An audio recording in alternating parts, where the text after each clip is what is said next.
Life is made up of moments, some great ones, some terrible ones. Moments make up the man or woman.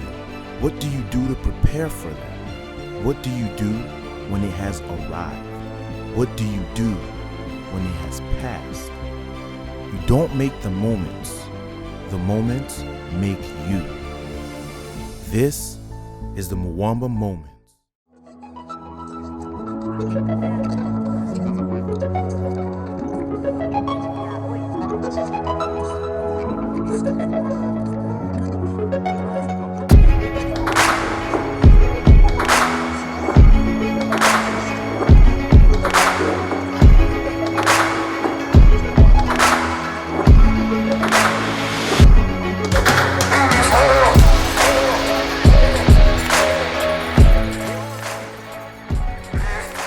Here we go again, one more time with another episode of the Mwamba Moments. We're here with the one and only Georges Larocque. Thank you so much for allowing us to sit down together. Man. Thanks for having me, brother. Man, excited, so excited. So, on va faire un petit icebreaker, ok? On va faire un petit icebreaker. Je vais te poser quelques questions, tu vas juste répondre.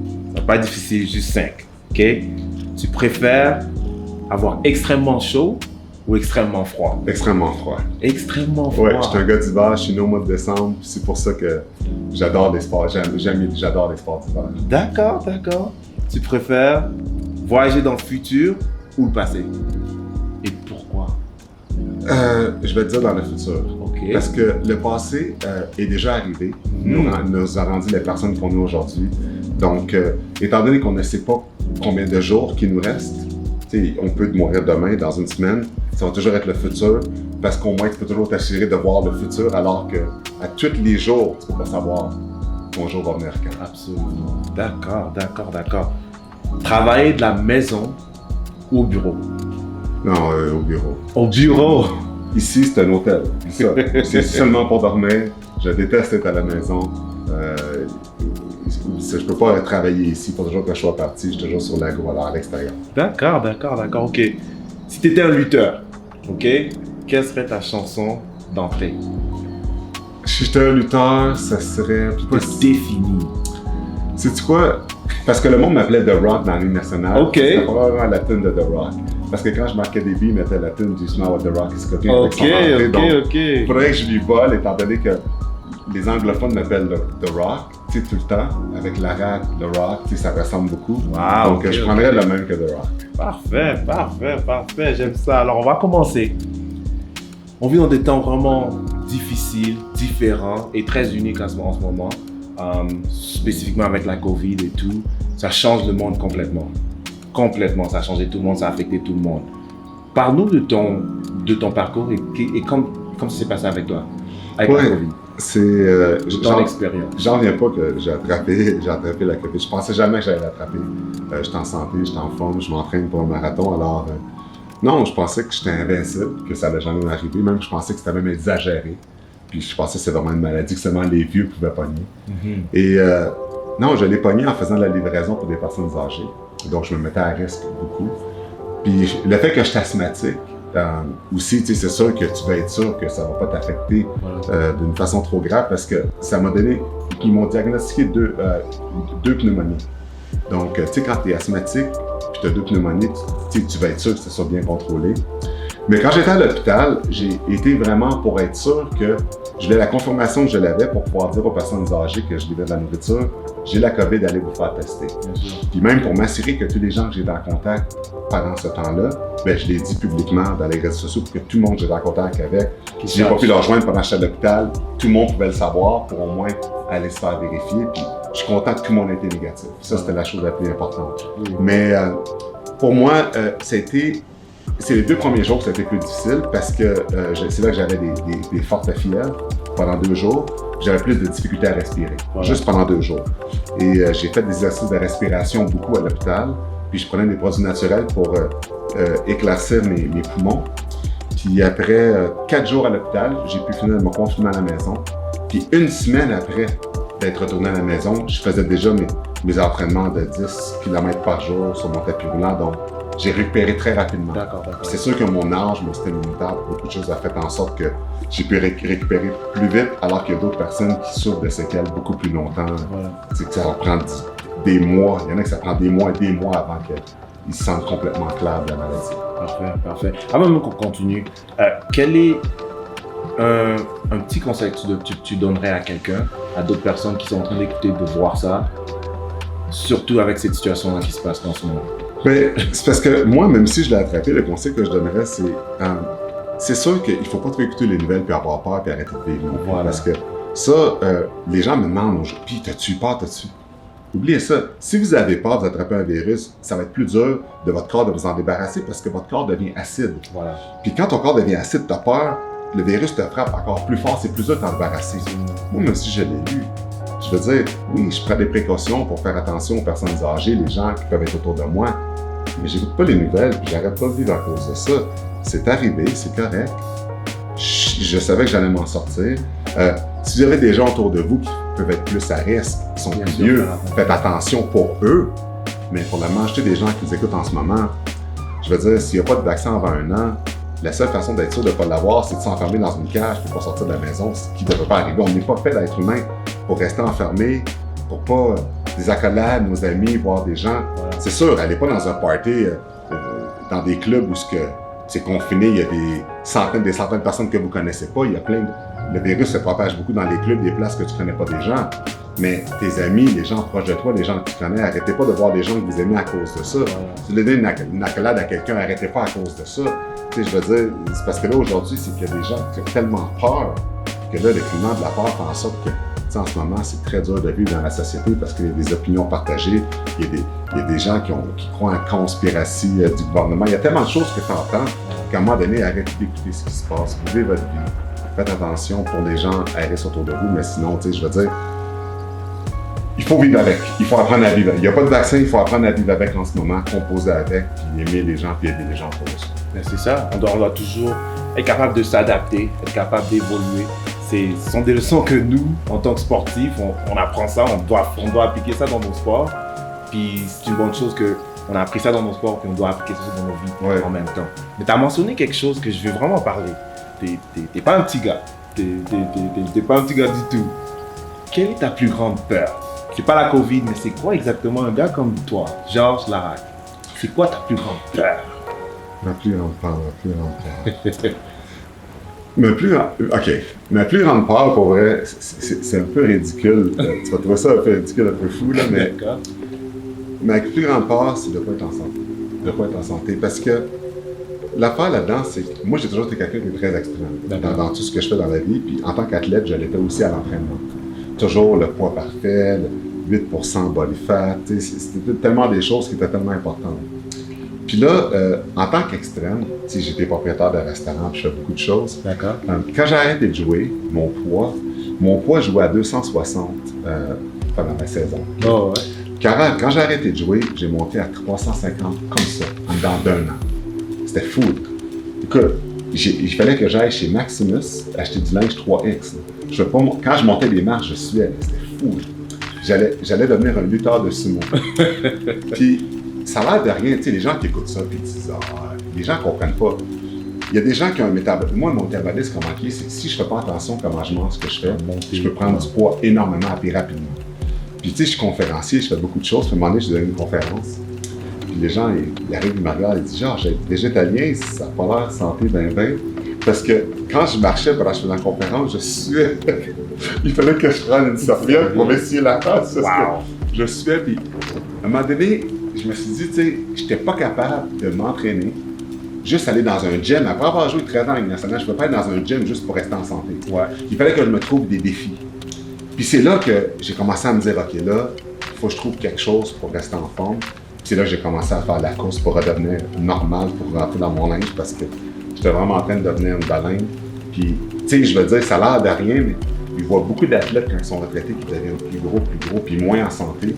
Puis c'est une peur quand même, parce que après une couple d'années de rester comme ça, tu peux plus revenir.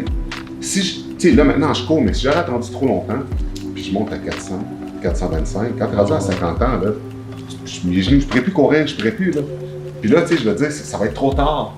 Puis Si t'es trop gros, en plus, puis tu perds du poids, là, t'as l'excès de peau, t'as tout ce qui vient avec. Fait que c'est pour ça que, tu sais, moi, ma plus grande peur a toujours été de ne pas être en santé. Voilà.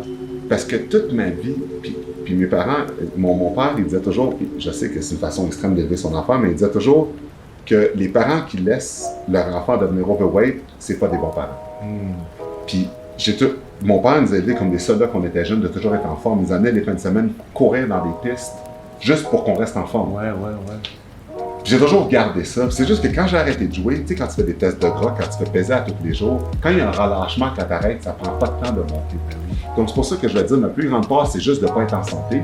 Mais ce qui est fun là-dedans, c'est qu'on est en contrôle de ça. Donc c'est pour ça que pour moi, là maintenant, je me suis pris en main. Tu sais, je suis plus comme que j'étais quand j'ai arrêté de jouer. Puis je me sens beaucoup mieux grâce à ça. Les gens disent toujours que c'est plus facile de prendre du poids que de perdre de poids. Pour quelqu'un qui regarde, qui se dit, mais j'aimerais bien perdre le poids, j'ai pas la motivation, je sais pas comment le faire, ou je commence mais je fais qu'arrêter. Il y a tellement de personnes qui ont ces histoires-là, ces expériences-là. Quel est le meilleur conseil que tu peux leur donner? OK, ben moi je suis une de ces personnes. Exactement comme ça. D'accord, parfait. Moi ce que j'ai fait, puis peut-être que certains d'entre vous pouvaient le faire. Moi j'ai été extrême, parce que je dis que je suis extrémiste, mais je vous dis pas d'être extrême, mais je veux dire de le faire d'une façon plus simple. Voilà. Moi j'ai choisi le marathon de Montréal.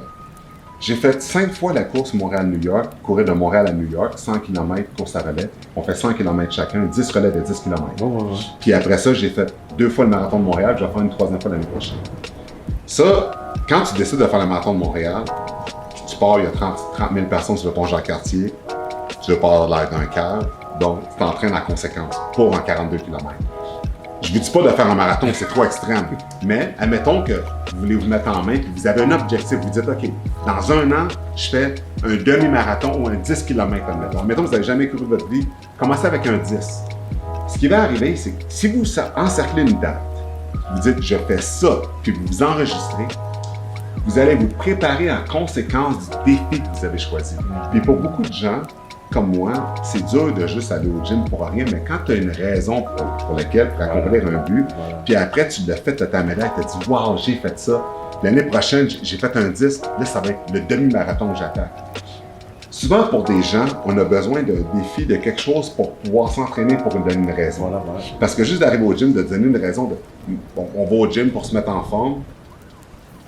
Il y a des filles qui nous écoutent en ce moment qui se mettent en forme pour entrer dans un bikini pour être comme une top modèle qu'ils ont vu dans les journaux. Voilà. Tu sais, dans l'Internet. Oui. Tu sais, même s'ils ne comprennent pas que dans l'Internet, les photos sont toutes touch-up, mais c'est pas grave, là. Mais il y en a beaucoup qui c'est ça. Ils regardent des photos puis ils disent « Moi, je vais être comme elle. Ouais. » Ou il y en a qui s'entraînent avant que l'été arrive parce qu'ils veulent une shape de flash pour aller au beach club, puis bien pareil. Puis après ça, ramasser des chest bras qui s'entraînent pas, qui n'ont pas de jambes. Qui n'ont pas de jambes, ils ont juste des chests. Tu comprends? Tout le monde a la raison. Mais la raison la plus santé, vraiment, c'est avec les défis sportifs. Selon moi, mais tout le monde a leur propre décision. J'adore cette réponse-là parce que tu te donnes un goal, tu te donnes un but, et même si c'est pas trop grand, un but qui est réaliste, il va y arriver, tu vas y arriver, puis quand tu l'achèves, tu vas te dire, OK, ben, je vais faire encore plus.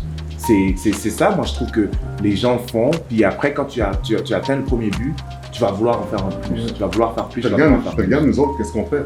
Quand je joue au hockey, quand tu joues au foot, qu'est-ce que tu fais? À chaque fois que tu t'entraînes l'été, tu sais que pour la saison de foot, tu dois t'entraîner de telle façon, tu t'entraînes pour une raison. Oui. Puis tu es conditionné toute ta carrière à t'entraîner l'été pour être en forme pour la saison de foot qui commence. Comme moi avec le hockey. Une fois que le football est arrêté, si tu ne trouves pas une raison, une vocation pour t'entraîner pour, c'est plus difficile de rester en forme. Mais si tu t'en trouves une, puis tout dépendant de la santé, je veux dire, moi je me compte privilégié que ma santé me permet que je peux encore courir, mais le football est beaucoup plus violent que le hockey, beaucoup plus violent physiquement que le hockey, bien plus dur. Donc c'est très rare pour un joueur de football qui a joué une longue carrière professionnelle qui va pouvoir après ça courir comme ça parce que, écoute, c'est violent les contacts. Là. Au hockey, c'est pas comme ça. Là. C'est pour ça que quand je regarde, même j'adore le football, qui est un de mes sports préférés, puis quand je regarde les contacts, écoute, au hockey, là, sérieux. tu vois des contacts sévères dans une nationale sur une saison complète, t'en vois peut-être 20. Au football, il y en a une centaine par match. C'est pas la même chose. Pas du tout. On a parlé de tout ça. T'as dit que t'avais un restaurant même à un point. Oui. T'as eu plein de professions après que t'aies fini de jouer au hockey. tu penses que dirais-tu est la profession qui se rapprochait le plus à ta personne? Mais moi, ce qui est arrivé, c'est quand je jouais au hockey, je préparais mon après-carrière. Parce que quand tu es un homme fort, tu sais jamais combien de temps ta carrière va être. Je peux manger un coup de poing de ma carrière est finie. Donc, quand tu joues au hockey, surtout au Canada, tu as une plateforme énorme parce que le hockey au Canada, c'est le sport national. Oui. Puis là, avec ça, j'utilisais ma plateforme pendant que je jouais au hockey pour me faire connaître pour que, une fois que j'arrêtais de jouer, de m'associer à des compagnies. Mais ce qui était exceptionnel, c'est quand je devenais vegan à ma dernière année, à Montréal, avec le Canada de Montréal, il n'y avait aucune personnalité végane connue à Montréal, surtout aucun athlète. Voilà. Donc, tous les restaurants véganes, les compagnies véganes ou de santé, comme Crudescence, que j'étais copropriétaire d'un restaurant, Rice Kombucha, que je suis encore copropriétaire aujourd'hui, toutes ces compagnies-là m'ont approché parce que j'étais le seul. Puis là, en faisant ça, ton branding grossit, parce que là, à un moment donné, tu es reconnu comme un gars qui est vegan. Donc, j'ai fait mon livre, je suis comme devenu conférencier à cause de mon livre. Et là, j'ai commencé à parler du végétalisme. Puis là, j'ai été invité à travers le monde à parler du végétalisme parce que dans le hockey, j'étais le premier. Voilà. Tu sais, j'étais le premier à Montréal, personnalité connue végane. Premier à Montréal, personnalité sportive végane. Premier à commencer à parler du véganisme, faire des conférences publiquement avec ça. Puis après, c'est le restaurant. Puis là, les Parti vert qui m'ont appelé d'embarquer avec le Parti vert parce que j'étais vegan, je parlais de l'environnement. Fait que tu sais, à un moment donné, mon branding s'est entouré autour de la santé. Fait que là, à cause de ça, toutes les compagnies que, tu sais, comme j'ai une compagnie de linge aujourd'hui qui s'appelle Araki, qu'on va chercher des bouteilles d'eau recyclée, puis on fait du linge avec. Voilà. Puis c'est toutes des choses qui ont rapport avec maintenant l'environnement, la santé, tout ce que je fais maintenant. Fait que maintenant, mon branding est rendu ça. Fait que c'est pour ça que c'est le fun parce que, tu sais, tu as joué au hockey, les gens te connaissent d'une façon que tu étais, mais en dehors, maintenant, je suis rendu comme une personne qui promeut de la santé, promouvoit la santé, qui parle de végétalistes, qui défend l'éthique animale, porte-parole pour les animaux, qui fait, tu sais, Rice Kombucha aussi, c'est super santé. Je fais tellement de choses, tu sais, restaurant vegan aussi, je fais tellement de choses maintenant que je fais attention à ce que je m'associe pour que ça soit en ligne avec comment que je suis comme personne maintenant aujourd'hui. Parfait, parfait. J'adore ça parce que tu continues à te redéfinir, tu continues à te redécouvrir et puis tu deviens de plus en plus confortable avec la personne que tu es. Ouais. J'adore ça. Mais j'aimerais bien reculer et aller juste au départ. Okay. On parle du hockey. C'est là que tu as commencé. Puis je vais partir vraiment du début. Tu es d'origine haïtienne. Oui. Comment est-ce que tu es arrivé au hockey? Comment est-ce que ça a commencé? Comment tu as grandi? Est-ce que tes frères peut-être? Mais comment est-ce que l'influence est venue avec le hockey? Okay, mes parents sont en Haïti puis sont venus à Montréal à 20 ans. Ouais. Quand ils sont venus à Montréal, eux, ils mettaient 2 manteaux d'hiver l'été. Ils n'étaient pas capables de l'hiver. Moi, je suis né le 7 décembre. Okay? Puis moi, l'hiver, je mets pas de manteau. Moi, j'adore le froid. Wow. C'est fou là, comment que j'adore ça. L'hiver, je capote. C'est ma mère. Je roulais dans la neige quand j'étais jeune. Mes parents n'ont jamais compris ça. Mais quand tous les jeunes, tu sais, à Montréal, quand je suis né, tous les jeunes ont joué au hockey dans la rue. Je jouais au hockey dans la rue avec eux. Je disais à mes parents que je voulais jouer au hockey ou j'allais jouer en national. Mes parents n'écoutaient pas le hockey. Ils ne savaient pas c'était quoi le hockey. Puis ils ne comprenaient rien au hockey. Puis c'est pas eux qui m'ont appris à patiner. Je voulais patiner. Avant même que le hockey, que tu puisses t'embarquer dans une ligue quand j'étais trop jeune, il m'a amené à un arena, puis il a dit « débrouille-toi ». J'ai pris une chaise, puis j'ai appris tout seul comment les gens enlevaient la chaise. Mon père, il ne connaît rien. Demande pas à un joueur à la naissance, il sait rien c'est quoi. Okay? Oui. Puis là, c'est particulier parce que là, il met dans le hockey. Je commence le hockey mineur. Là, on restait à Sorel-Tracy, on était la seule famille noire là-bas. À 5 ans, c'était correct, je suis en première année. Lui, il connaît rien, il m'amène là-bas, puis c'est pas super. À 6 ans, même affaire, t'es comme peut-être la 2e année. Mais à 7 ans, c'est là que le racisme a commencé. Fait que là, à 7 ans, mes parents voulaient plus que je joue au hockey parce que le monde dans les estrades, tout le monde me traitait de nègre. C'était fou, là. Ma mère, même, des fois, elle pensait qu'elle allait se battre. Mon père aussi. C'était ridicule. Fait que pour eux, non seulement ils ne voyaient pas de noir sur la glace, mais ils disaient que c'était pas un environnement pour son fils de jouer. Absolument. Puis moi, j'étais comme, non. Moi, je vais jouer dans la Ligue nationale. Mon père, il sait pas c'est quoi. Il n'a aucune idée qu'est-ce que c'est. Puis il veut que j'arrête de jouer, je dis non. Fait que mon père, il me dit, sais-tu quoi? Tu veux jouer? Il va à l'arena tout seul. Nous, on peut pas être à l'arena et écouter ça parce qu'on va tuer quelqu'un. On peut pas, mais si on voit que ça t'affecte, on va t'enlever du hockey. Donc, j'allais à l'arena par moi-même. J'allais en bicycle avec mon stock sur le dos. J'avais 7 ans. L'hiver, j'allais en bicycle. J'avais un motocross. En bicycle avec mon stock sur le dos, mon bâton, le monde me regardait, puis il riait de moi. Puis Ça m'affectait, c'est sûr, quand le monde me traitait de nègre, mais il fallait que je pleure en silence à la maison dans mon oreiller, parce que si mon père m'entendait, il m'aurait enlevé du hockey.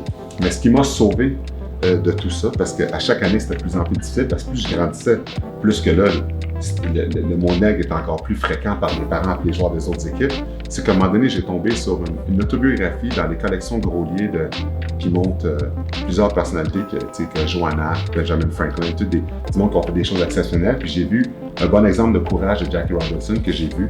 Puis quand j'ai lu le livre, j'ai vu que lui aussi passait par du racisme pour devenir le premier noir à jouer en baseball major. Ça m'a donné le courage. J'ai dit, je vais faire comme Jackie. Je vais utiliser comme lui a fait le mot nègre comme motivation. J'ai travaillé plus fort pour prouver aux gens qui ont tort puis réussir dans le national. Donc, ce que j'ai fait, au lieu de laisser démolir avec ce mot-là, j'ai utilisé comme motivation de travailler plus fort. Je disais, un jour, ils vont voir que je vais réussir quand même. Donc, c'est ce qui était l'élément déclencheur pour moi. Je pense que j'avais à peu près 9 ans quand je l'ai lu, ça, quand j'ai vu ça, puis ça a changé ma vie par la suite. Puis j'ai dit, je vais non seulement percer à nationale, mais j'ai écrit ma propre autobiographie comme Jack Robinson a fait. Et ce que j'ai fait, et je te le montre maintenant. La force d'y croire, je l'ai faite en anglais et en français. C'est un best-seller dans les deux langues. Puis c'est à cause de Jackie Robinson que j'ai fait ça, pour pouvoir inspirer d'autres minorités qui ont des rêves, qui vivent beaucoup de discrimination, qui des fois pensent qu'avec les obstacles, on ne peut pas le faire.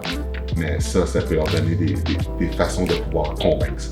C'est une très belle histoire, très belle histoire. Merci. Tu as dû persévérer extrêmement dans des moments difficiles. Spécifiquement, j'ai parlé du temps qu'on est en train de vivre pour le moment. Maintenant, on parle de la COVID, oui. Et il y a beaucoup qui se passe dans le monde, avec, surtout aux États-Unis, au Canada aussi, avec la mort de George Floyd et tout ça. Qu'est-ce que tu ressens quand tu vois ça? Est-ce que ça te ramène des pensées, que tu as peut-être des expériences que tu avais vécues, peut-être au début de ta carrière? Moi, pour vrai, c'est juste que les gens comprennent, là, ce qui se passe aujourd'hui, là, la situation aujourd'hui, elle n'est pas différente d'il y a 30 ans. Là. Les gens, il faut qu'ils comprennent que la différence aujourd'hui, c'est que là, il y a des caméras, il y a des réseaux sociaux, puis tout est filmé. Les minorités vivent de l'injustice, ça fait des dizaines d'années, ça fait des centaines d'années, c'est pas super longtemps, mais les gens ne voyaient pas ça avant. Quand les minorités se plaignaient de mauvais traitements avant, les gens disaient « Oh, il exagère, oh, il ne sait pas de quoi il parle ». Les gens ne sont pas à nos places. Là, maintenant, aujourd'hui, avec tout ce qui se passe, tout est filmé. Fait que là, maintenant, toutes les nationalités sont capables de voir tout ce qu'on disait depuis des centaines d'années déjà. Ben, c'est ce qu'on vit à tous les jours. Fait que là, maintenant, le monde écoute, alors qu'avant, le monde n'écoutait pas parce qu'il ne croyait pas. C'est voyons donc, ça se peut pas. Puis ce qui est le fun aujourd'hui, c'est que toutes les nationalités maintenant s'unissent pour le mouvement d'égalité, de l'égalité. Parce que là, maintenant, les gens réalisent aujourd'hui que, écoute, ça n'a pas de bon sens. On ne savait pas que c'était aussi grave que ça. Là, c'est ça que les gens demandent aujourd'hui, en espérant que le mouvement qui se passe aujourd'hui crée des réels changements et non juste. Parce que c'est facile de dire dans les réseaux sociaux, je supporte le mouvement All Black Matters pour l'égalité, pour toute minorité. C'est facile de dire ça. On suit le mouvement de la vague. OK, va dans les réseaux sociaux, mets une affiche, promets-toi avec une affiche, j'ai fait ma part. Non, il faut des actions.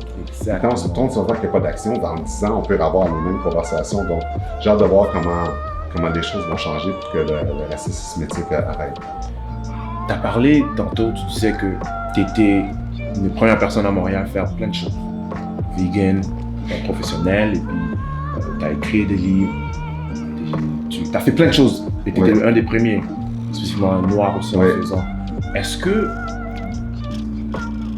Quel genre de conseil tu donnerais à quelqu'un qui regarde? Pas nécessairement un genre de hockey qui est noir, qui essaie de jouer au NHL, mais ça peut appliquer aussi à cette personne-là. Mais quelqu'un qui travaille qui veut devenir avocat, mais qui n'a pas nécessairement le résumé pour y arriver. Qu'est-ce que tu crois qui t'a vraiment motivé le plus à accomplir vraiment l'impossible? Dans ce temps-là, tu étais un des premiers. Noirs, je sais pas combien, tu as joué avec combien, tu n'as pas beaucoup. 13 ans de la Ligue nationale, non, mais tu n'as pas joué avec beaucoup de noirs. Donc, tu as vraiment accompli presque l'impossible. Quelle est la plus grande leçon que tu as appris à accomplir l'impossible? Qu'est-ce que tu dirais à cette personne-là? Là, ça dépend de qui je parle. Si je parle à des minorités, parce que des fois, je fais des conférences des minorités, je vais donner le message aux deux.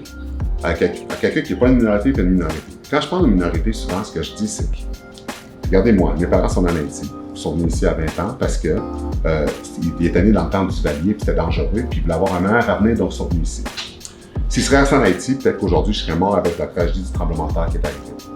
J'étais en Haïti 2 fois quand j'étais jeune. Quand j'étais en Haïti, les gens là-bas, ils ne demandent pas juste de l'argent. Ils prient pour que ça leur donne de la job, l'ouvrage, parce que ils marchent 20 km dans la montagne, aller chercher des fruits et des légumes, puis ils redescendent 20 km pour les vendre, pour essayer de manger une journée. Il y en a plein que c'est ça qu'ils font. Fait que, quand que je parle à une minorité qui ont des rêves, qui veulent accomplir des choses, moi, mon rêve que j'avais 0.0000001% que j'avais joué en national, mais j'étais convaincu que j'allais faire ça. Mais on s'entend, les gens en général qui m'écoutent en ce moment, ou des gens qui ont des rêves, c'est pas de jouer en national, c'est une job de travailler, c'est des projets que les gens vont avoir. Ce que je dis toujours aux gens quand je leur parle, c'est que, tu sais, dans la vie, il faut que tu réalises probablement comment tu es chanceux où ce qu'on est en ce moment. Parce que si vous essayez dans votre pays, comme moi j'étais en Haïti, les rêves que j'avais, mon rêve de jouer en national, j'étais en Haïti, ça serait 0%. Au Canada, on a la chance, puis aux États-Unis, on a la chance d'accomplir tous nos rêves, juste en travaillant plus fort. Oui, c'est vrai qu'avec ce qui se passe aujourd'hui, le préjudice, où tu travailles plus fort que la personne à côté de toi, ça, on le sait déjà, ça. Ça, c'est pas on n'a même pas besoin de débattre ça. Mais qu'est-ce qui est pire? Retourner à nos pays où on n'a aucune chance d'accomplir nos rêves, ou arriver ici en Amérique du Nord, où oui, il va peut-être falloir qu'elle travaille un petit peu plus fort, mais le travail récompense toujours la personne qui travaille le plus fort. Il faut juste mettre du temps, d'énergie au travail, l'énergie positive qui est là-dedans, puis y croire. Mettre tout son argent envers quelque chose. Si je parle à quelqu'un qui n'est pas une minorité, c'est la même chose. Je veux dire, dans la vie, souvent, les gens pensent que la vie va te donner des cadeaux sur un plateau d'argent. Non, il n'y a rien qui est facile. Il faut juste que tu travailles fort. Puis, les gens qui ont du succès dans la vie, c'est du monde qui travaille sans relâche, puis qui donnent tout ce qu'ils peuvent. Puis le monde négatif qui croit pas à toi, qui sont autour de toi, qui disent arrête, tasse-les, puis continue parce que tu es la seule personne qui est responsable de ton succès. Il faut que tu mettes toute ton énergie à 100% envers quelque chose, parce que si tu triches peut-être juste une fois, ben, ton rêve vient de s'éteindre, là, il faut que tu passes à autre chose. C'est ça l'affaire. Il faut que tu sois relentless dans tout ce que tu fais, que tu défonces, puis le travail est récompensé. La vie récompense toujours les gens qui travaillent. Si tu avais un rêve vers un domaine, puis ça n'a pas marché, ben, si tu continues de travailler fort, ça va juste se développer vers autre chose, parce que en étant travaillant, la vie va te donner des chances de pouvoir faire quelque chose que tu aimes. Absolument, j'adore ça. J'adore tout ce que tu dis. Et pour moi, je suis une personne j'adore apprendre. J'adore continuer à apprendre, grandir. Et surtout dans mon sport que je joue, j'apprends et j'applique toutes les leçons que j'applique ça dans ma vie. Et je vois que toi, tu as fait la même chose aussi. Est-ce que tu dirais que tu as fait la même chose de là, que tu as appris beaucoup de choses? Quelle est la plus importante? Une seule. Je sais qu'il y a plein de leçons. Tu as déjà touché un peu. Mais la plus importante, je ne sais pas si peut-être tu as eu une expérience dans le hockey qui t'a vraiment touché, puis tu as appris ça, puis tu l'appliques tous les jours dans ta vie.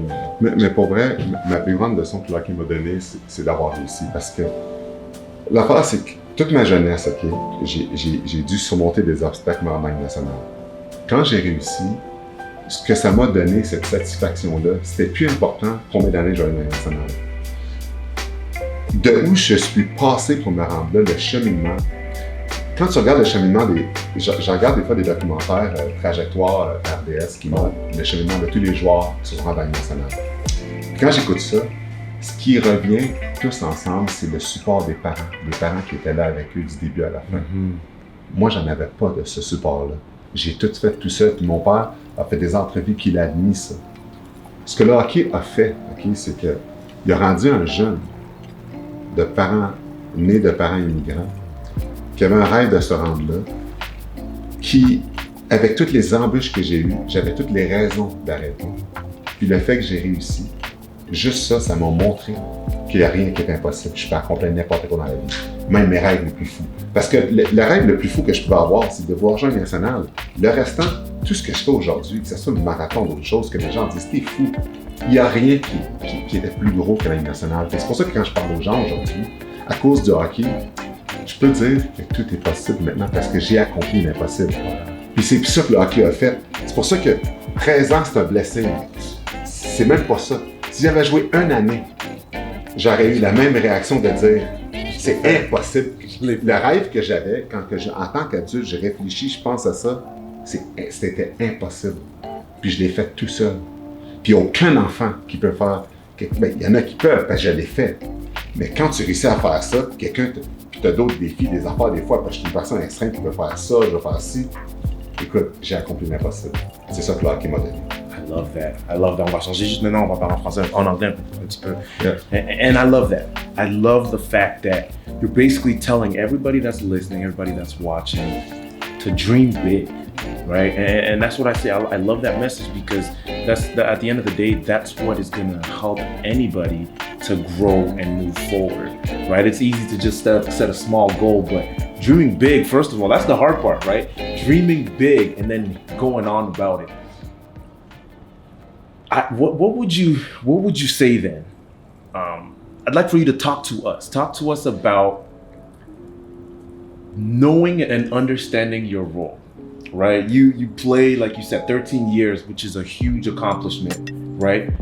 But you knew your role and you played it well. And again, athlete is something that athletes kind of understand very well because you got to know your role, you do your role well, and you can last long, which is what you did. Yeah. Now, talk to me about somebody that might be out there, right?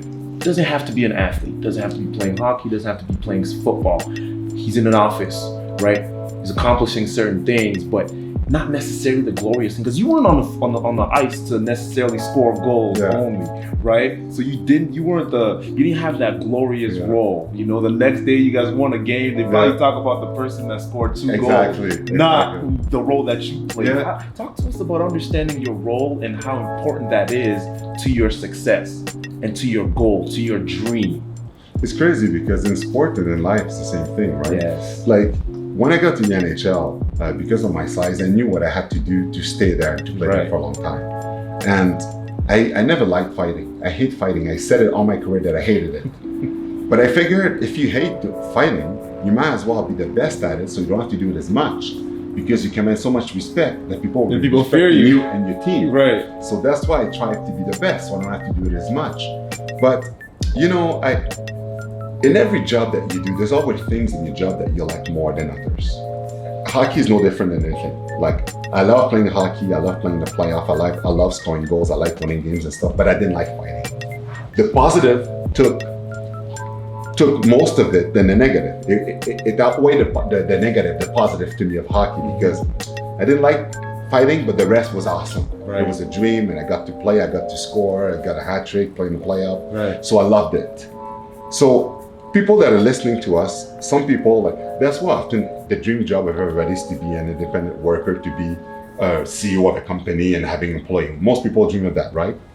To get there though, because a lot of people that became CEO, they work from the bottom, right? To get there though, you gotta work, whatever field you are, you gotta work so hard to be the best in the field that you are. Mm-hmm. And again, every trade are important. And it's so important to work so hard in the trade that you're in.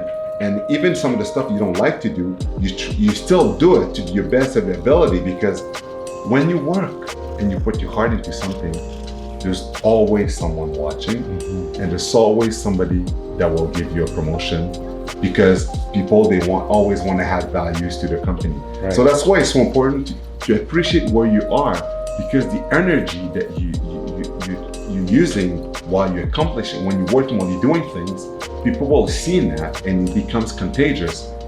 If I'm running a company, which I am running a few companies, that's what I want. I want an employee that I know that with them, my company, the numbers, they go up high, because it's a positive person that is there with their work ethic and everything. And that's who I want for my employee, and that's the people that I want to reward. So that's why in sports, the same thing. If you only play a year and then after that people let you go, it's because your job, you didn't do it to the best ability, and somebody will take your spot. There's always a competition in sport and in everyday life, in the jobs that you do. A company, the CEO of a company wants this company, there's numbers, they have pressure, it has to work. So that's why it's so important to realize the job you have, the role that you got, and to do your best ability. I love it because it's life, right? And I love what you started off with. You started off talking about, you know, you played hockey. What you were known for in hockey, you didn't really love, but you did it, and you perfected it to the point where, you know, you didn't have to do it as often, but you did it, right? And it kind of goes against the saying that says, hey, do what you love and that's all. Because at the end of the day, there's one saying that one of my earliest coaches would say. He said, you do what you want to, so you do what you have to, so you can do what you want to. Yeah. You started off by doing something you weren't necessarily interested, that necessarily Yeah. you were passionate about, but you knew you needed to do it, and it opened up so many doors even Exactly. after you finished playing Yeah. playing hockey. Because again, the positive outweighs the negative. So if you pick a job, like make sure you pick a job that is positive. Do your pros and cons. Make sure the positive outdraw the negative. Because if you listen to me right now, you're picking the job that is all negative, and then you try to be happy, you'll never be, right? Right. But hockey to me was so much more than just fighting, because I was more than a one-dimensional player because I was playing 10 minutes a game. Right. When a lot of traditional top guys would only play 1-2 shifts a game, that's it. They play 1 minute a game, that's it. To me, I could have never done that. I played a regular shift, fourth liners, 10 minutes a game. That's why I play in the playoff. Most top guys don't play in the playoff because they can contribute with hitting, which I did. So the fact that I got a hat trick, most top guys don't get hat trick and stuff like this because I was playing regularly. No, I wasn't playing the power play. I wasn't playing penalty killing, which is fine. But I was playing a regular shift that was like give me a chance to perform and to score also. So I wasn't known for that. But because of all those little things, to me outweighs the negative of the fighting that was. Absolutely. Which is, it's crazy because when I look back sometimes about the fact that I was a fighter, I was like, I can't believe I did that. This is insane. Because even people that knows me, they're like, man, I can't believe that you're beating up people for a living. I was like, yeah, I know that's insane to think of it. I just love extracting the lessons from everything that I go through in life, and I want to focus on that, right? You're a tough guy. You're an enforcer. Of course, your versatility and ability to score as well allowed you to extend your career as long as it did, and you knew your role. You did it well. You spent a lot of time in the penalty box, though. Yeah. Right? I think I read somewhere in Google 661 minutes. I don't know how accurate that is. 661 minutes. That's an Well, equivalent in total, my career, 1126. 1126 Yeah. minutes. Walk us through what goes into your mind, what goes into your head when you get into the penalty box one, and then also, like, what's the lesson out of that? Because aside from just reflection from what you just did, and whether you are feeling bad about what you did or not, you played your role. But what's the lesson in the penalty box when you get into that penalty box? And maybe if you can kind of give an example in life that we can relate to as well. Yeah. Well, first of all, just so people realize is I was a bit special when I did that job because when I was in penalty box, I was asking the other guy if he was okay. And in the beginning, people said it was weird because he just tried to kill someone, right? And after a while, they're like, "Oh, he's just a nice guy." Right. Because I was like that. The intent was never to hurt someone. You were one it was of just those. to win. You were one of So those. yeah, so because I didn't like it, I was like, "You okay? Yeah, thanks." And then we just stuff like that to show the respect was there. But again, in terms of a fight, when I was there sitting on the bench, most of the time you're resting because when you're in a fight in the NHL, the average of a fight is maybe 20, 30 seconds at top. You're all out. All your muscles are tense. You give it all your energy into it. And you literally try to kill each other. After a fight, your body aches, you're sore everywhere. Sometimes it takes the entire game just to rest from the fight you had, and you're still playing after you get on the bench after the 5-minute major, right? So it's pretty demanding physically. It's pretty demanding. But what I've noticed though about the fighting is you're right that after a game, the media will talk to the guy that scored the winning goal, the guy that scored a hat trick and everything. But what I realize is in every team, the top guys were the players that the fans love the most. Mm-hmm. And you know why? Because the fans, the blue-collar workers, they work hard to raise a bit of money to maybe go to one NHL game or maybe to buy season tickets. They work hard for the money. They identify to the top guy because the top guy has the dirty job. He goes in the corner, he gets stitches, he does the blood work done, just like the fans are. They don't identify themselves to the guy that makes $10 million a year, that scores a hat trick without even sweating, never goes in the corner, and he's just naturally good, and he's pretty after every game because no sticks in the face. It's like, and they got you to defend perfect, right? Yeah, exactly. Somebody's defending, something, I'm getting rocked up. I see the thing, don't worry, I got your back. Yeah. Goes back in the bench and I go on there, So most of the top guys, every team, they're loved by the fans because we do the same job as they do.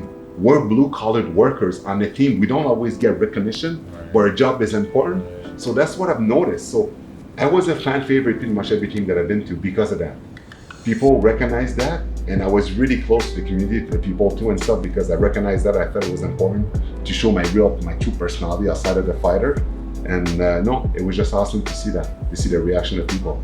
I love the reoccurring theme that keeps coming up of basically understanding your role, knowing your place, and doing it to the best of your ability. At this point in your life right now, how would you describe yourself? If I give me, I was gonna restrict you, but you tell me, how would you describe yourself? Because obviously it's your experiences that help also with, who you are and what you become. How would you describe yourself?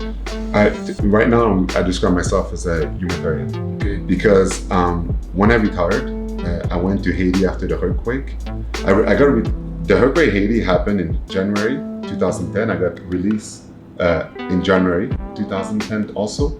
So I went to Haiti and I rebuilt a great children's hospital that crashed. I raised many millions with the NHL, GHLP, and in the community to bring back to the Haitian community to rebuild an hospital. I'm a spokesperson for the Shriners, for many different foundations, because when I was a kid and I was saying that I was going to play in the NHL, I'm very spiritual, and I used to pray God all the time, and I said, give me the chance of playing in the NHL, and I will have an impact in the society and the world to help others. Mm-hmm. So now, most people that know me, they know that I try to do as many charity works as I can all the time, right, to be thankful about the fact that I play in the NHL. Yeah, business-wise, things are good, and I own many businesses and things are good. I'm blessed on that side. But to me, the most important thing is not that.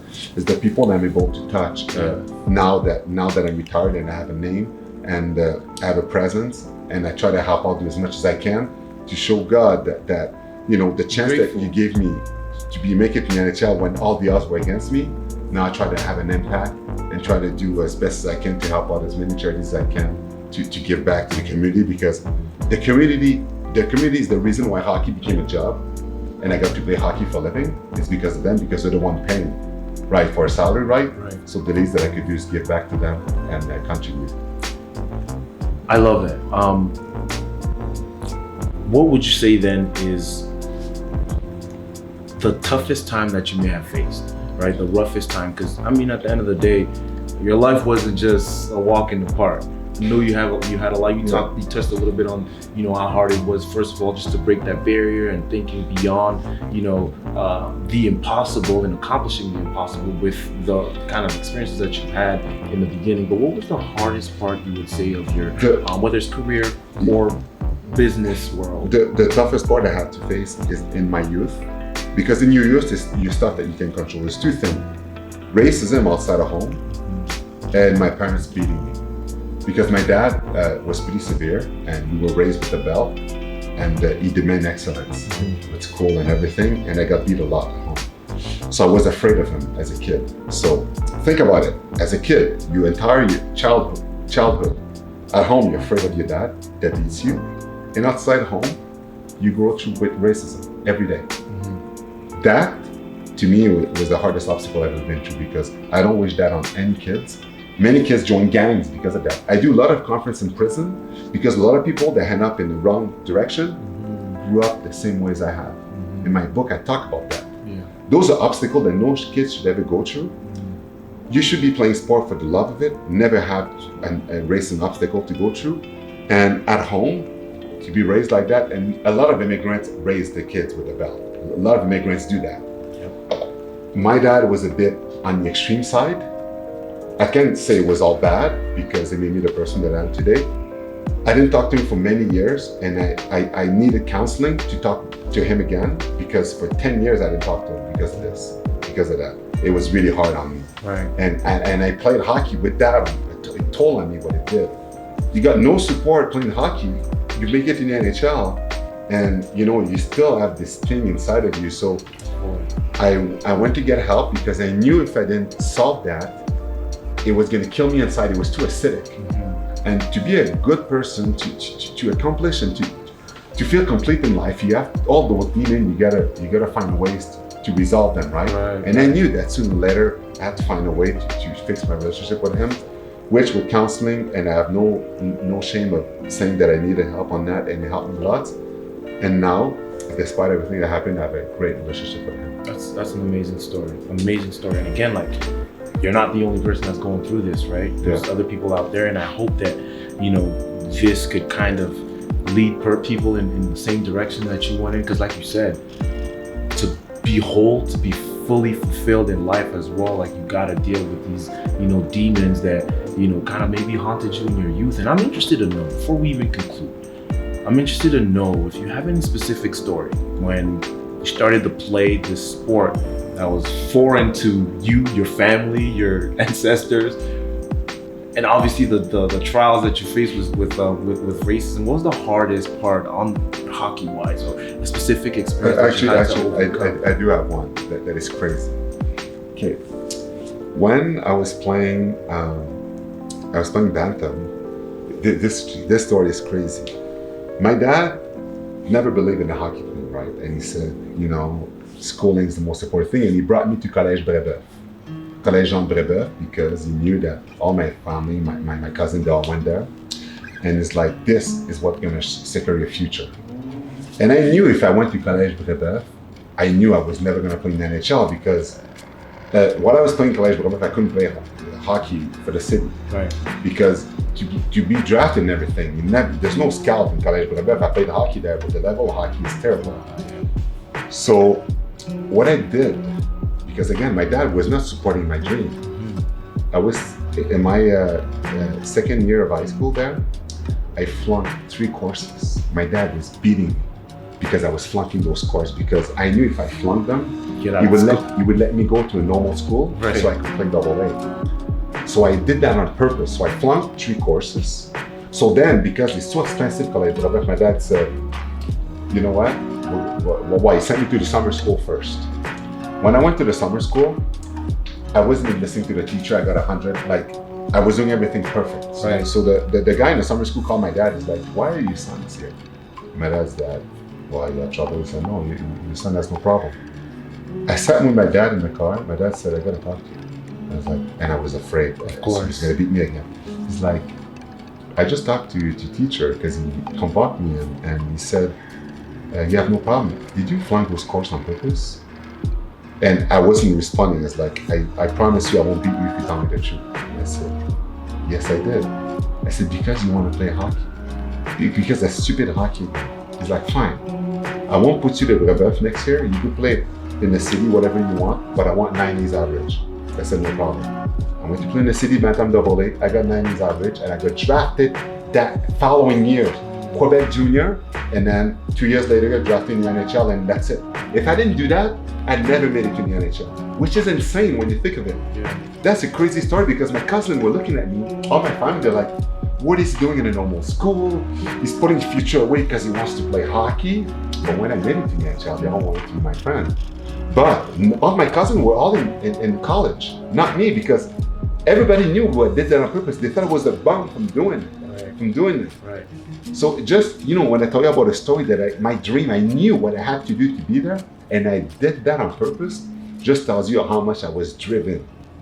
That you know, when somebody tells you when you have a dream and no one could stop you, yeah, nothing was gonna stop me, not even my parents. I love that. And I really want to get away from it, but I want to touch on it just a little bit more. Okay. That relationship with your father and how it affected you at such a young age.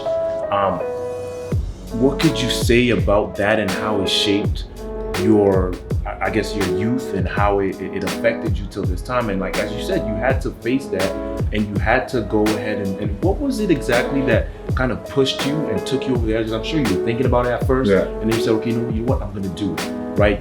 You had a span where you didn't talk to your father and you went ahead and did. What is it that, if somebody's listening and they're doing the same thing? You know, a lot of people are going through the same thing. Right. And the thing is that it is heavy in your heart. And when you're spiritual, like I am, you know that the right thing to do is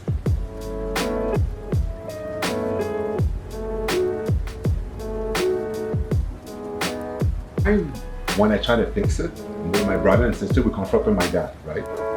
At a dinner, and we sat with him and we asked him, why did you beat us so much when we were kids? You know what my dad said? Sure. He said, if I would have known, I should have beat you guys even more. So you guys respect me today. So we left. it was like, okay, he's nuts, he's crazy. So that really hurt when he said that, and it was like, you're crazy, and then we left. But I was like, okay, if ever I want to fix this relationship, it was never gonna come from him, because the way he thought, his old school mentality, it was never gonna be fixed. So hatred weighs heavy in your heart. It's hard to accomplish things when you have hatred. It's hard. Not everybody is strong-minded like I am to be able to play in the NHL and having something heavy like this in your heart that you have to overcome with this. That it was heavy all the time. It was actually killing me. And I was acting like it wasn't, but it was. So I knew eventually I had to do it, but I didn't know how. And then that's when, you know, when I was retired, and then I was like, because I did that when I was retired, and I was like, try to read a bit about it, how do you fix stuff like this, and how it wasn't my fault. I needed to go to counseling. In the beginning, I went to see a psychiatry, but they give me pills, which is dumb because, and by the way, I'm one of the 5% of the population that doesn't respond to pills, which is insane. Right. They give me a bunch of stuff to numb my emotion and stuff. It didn't work for me. And the pills was like candies to me. It didn't do anything. Right. And then I went to see another person, and a third person that I found, which is it's called a life coach, was revelation. Changed my life, and it fixed my relationship with him. So I didn't find the right person at first, but I knew I needed to find the right one. And my dad was so surprised after when I called him and I went to see him, because he never thought that I would ever forgive him again. And now my heart is relieved, and it makes it so much easier to accomplish stuff when your heart is relieved, and now you're like, you feel at ease with everything. Yeah, I mean, your life is full of love, and you can see it by the way you live your life, and it's amazing. And again, mental health is so important, and I love what you said. Like, you gotta find what works for you, because it's not a one-stop shop kind of deal. It's not just one way to fix certain things. Specifically when you deal with mental health, I love it. Before we even stop and we conclude this amazing conversation, I'll ask you one more question. You're blossoming now. You're doing a lot of different things. You're helping the humanitarian, as you described yourself as well. You've grown, you've developed immensely since your younger days. If you know now, if you knew then what you know now, right? What would you say if I gave you 2 minutes, and only 2 minutes, to go back? If you go over those 2 minutes, you won't get the rest of the things that you're saying, but only 2 minutes. What would you say to the younger Georges Laraque? First thing that I would say is that, forgiveness is so important, because, I carried a hatred by ego with my dad for too long, and that was hard on me. That was very hard, because I should have forgiven him way before, because he brought me into this life. And despite the fact that he didn't support with the hockey, I should have forgiven him way before that, because life is too short, and those are years that I'll never get back. To me, the biggest regret that I have is the fact that I waited so long. I waited till I was done playing, because if I would have forgiven him before, you could have been there, like watching games. I could have brought him. The best part of my life that I accomplished, the biggest thing, he wasn't there because I was mad at him. So he didn't get to see me perform in what was my life mission. So what I would say is that, even though, he wasn't there and I was angry, forget him so he could be part of your life much sooner than later. I love that. I think that was definitely within the 2 minutes, so you would have heard the whole message. And I love it. I just love it, because you're forcing yourself to control what you can't control. It's a very common, saying in football: control what you can control. Yeah. And I'm sure in sports, period. But applying it to life, like you showed, it helps a lot. And so I'm glad you don't play football, because when I tackle people, I want them to stay down. I can't stand the guys that go, hey, actually, thanks, that's nice, good hit. You want my football story? Let's hear it. When I was 15 years old, I played for Danny Machocha. He was my coach. I played for Saint Honor Cougar. I was a running back. Okay. And was running through people. Okay.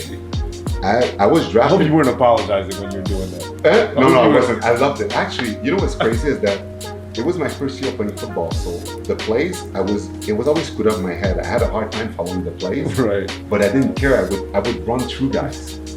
Danny was like, George, you can't do that. It would work. I'd still get a touchdown. He's like, you got to do the plays. It's like, who cares? I'm running through there. He's like, yeah, bad time you can, but pros you won't be able to do that. Right. And I was like, I'll worry about it in the pros or whatever. Like, but I was so talented. I was drafted in the queue that year that I played for him, Okay. and I had to make a decision, like hockey or football. So I went to see him, and I said, Danny, I'm going to pick hockey. And the reason why I picked hockey is because of all the racism and you know all the stuff that I told you. It was my life mission to make it to the NHL to prove people I wrong. love it. But Danny was like, George, what are you doing? You'll never make it to hockey. It's a white man's sport. You're designed to play football. Look at your body. Black guys, they play football. You have it's a scholarship written to you. I was like, Danny, I can't. There's too many reasons that I got to stuck with hockey. George, you'll never make it. So I played in the NHL. Many years later, when I played in Edmonton, Danny went to coach the Eskimos in Edmonton. So I went to see him. I said, you remember Danny, when we were 15 years old, what you told me? He's like, I knew you would come and see me. If you see him, ask him. He'll tell you the conversation. You remember like it was yesterday. He's like, I'm so proud of you. You're in the NHL now. Obviously, you took the right decision. I wanted you to stay play for me. Obviously, we never knew what was going to happen. But he knew once he coached the Eskimos, I would come and see him and talk to him about it. You remember like it was yesterday.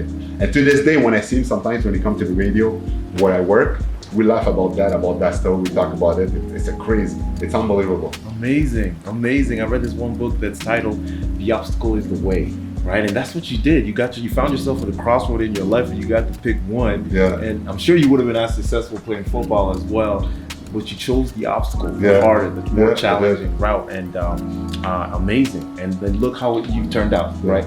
I feel like the more challenges you go through, the better you become, the more you develop, the more you evolve. Yeah. And again, we're talking about self-discovery and reinventing yourself. I feel like you've done just that. So thank you.